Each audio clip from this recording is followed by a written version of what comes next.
शादी से घर जल्दी लौटने की बात को लेकर पति पत्नी में हुआ विवाद। पति ने पत्नी को उतारा मौत के घाट। पुलिस ने सुलझाई गुत्थी। 10 अप्रैल को पुलिस अनुभाग क्षेत्र सरदारपुर के पचरुंडी में पानी के गड्ढे के पास किसी अज्ञात महिला के शव के पड़े होने की पुलिस को सूचना प्राप्त हुई। पुलिस की पूछताछ में अज्ञात महिला के शव की पहचान शांतिबाई पति रमेश रावत 33 वर्ष निवासी चुनियागढ़ी के रूप में हुई। मृतिका के सिर पर गहरी चोट के निशान मिलने पर पुलिस थाना राजौत पर हत्या का प्रकरण पंजीबद्ध किया गया।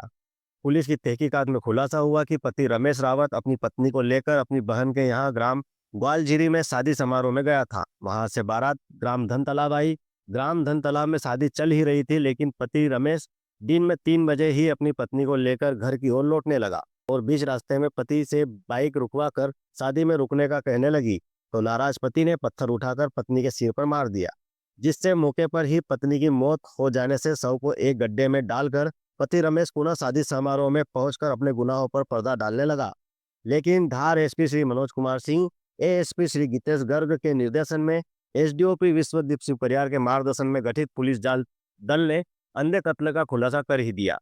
पुलिस ने मृतिका के भाई रमेश चंद्र नीनामा निवासी रेती खोदरा की रिपोर्ट पर आरोपी पति रमेश पिता मानसिंह रावत निवासी चुनियागढ़ी को भारतीय न्याय संहिता की धारा 103(1) व 238 के तहत गिरफ्तार कर न्यायालय में पेश किया। सूचना मिली कि पचरुंडी के पास भक्ति खाल के पठार में एक महिला की लाश एक तालाबनुमा जगह पर आधी डूबी हुई अवस्था में पड़ी है।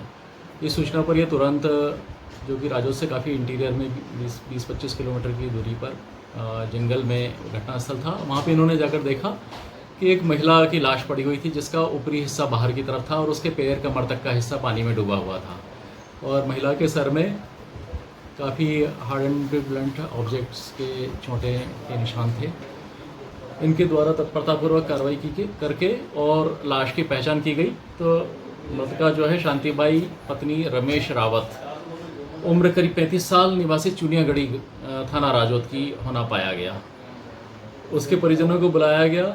उसके बाद मृतका के भाई ने अपनी मृतका बहन की पहचान की और घटनास्थल पर ही वहाँ पर जो है रिपोर्ट लिखी गई देहाती नालसी के रूप में और मर्ग रजिस्टर्ड किया गया। उसके बाद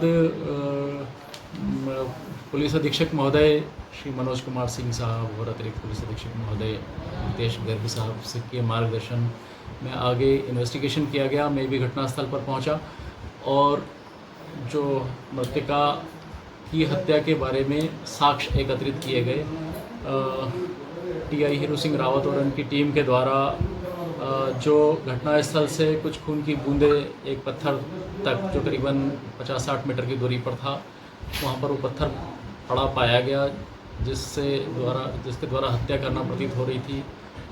उसके बाद उसके महिला के पति से पूछताछ की गई। पहले वो इधर उधर की बातें बनाता रहा, फिर उसके झूठ पकड़ में आए तो फिर उसने स्वीकार किया कि उसी ने अपनी पत्नी की हत्या की थी। घटना इस प्रकार से हुई कि रमेश रावत अपनी पत्नी को लेकर अपनी बहन के यहाँ शादी में ग्वालझिरी गया हुआ था। ग्वालझिरी से बारात धन तालाब आई थी। धन तालाब शादी चल रही थी। बीच शादी में ही दिन में 3 बजे ये अपनी पत्नी को लेकर मोटरसाइकिल से वापस अपने घर की ओर लौटने लगा। पत्नी इस बात से नाराज़ थी और बीच रास्ते में उससे रोककर बोलने लगी कि मुझे शादी अटेंड कर लेने दो। इस बात पर ये अपनी पत्नी से नाराज़ हो गया और इसने वहाँ पड़ा एक बड़ा सा पत्थर उठा के अपनी पत्नी के सर में मार दिया और पत्नी के सर से खून निकलने लगा, वो वहीं गिर गई। उसने अपनी पत्नी की जो मरणासन अवस्था में थी उसकी उठाया और ले जाके उसमें एक पोंडनुमा, एक तालाबनुमा एक छोटा सा था, उसमें ले जाके फेंक दिया, जिसमें उसकी कमर तक की लाश डूबी हुई पाई गई थी। वो महिला मरी हुई वहाँ पाई गई। इस संबंध में टीआई साहब और उनकी टीम के द्वारा अनुसंधान में साक्ष्य एकत्रित किए गए और अकाट्य साक्ष्य के आधार पर आरोपी रमेश रावत को गिरफ्तार किया गया और उसको न्यायालय में पेश किया जा रहा है।